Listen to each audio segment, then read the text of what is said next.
La crise. La bourse a l'air de dire qu'on en est là, dans une configuration en V. Mais attention, ce schéma en V est caractéristique d'une crise type 11 septembre. Une crise sans véritable incidence sur les fondements de l'économie. C'est-à-dire une crise boursière aiguë, ponctuelle, courte. Ce n'est manifestement pas le cas aujourd'hui. Alors, si ce n'est le V, est-ce le W?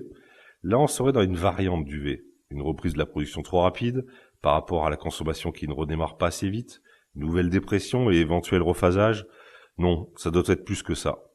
Reprenons donc notre schéma. La seule lettre qui se dessine pour l'instant dans le contexte d'aujourd'hui, c'est un L.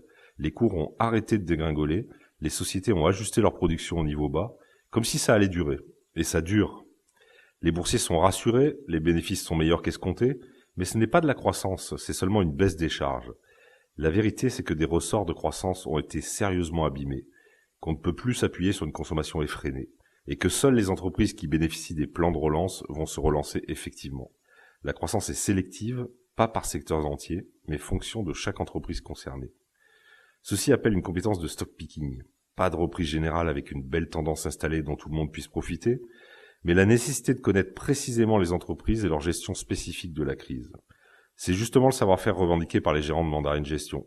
Puis, avec le temps, cette crise pourra enfin prendre la forme de la lettre U.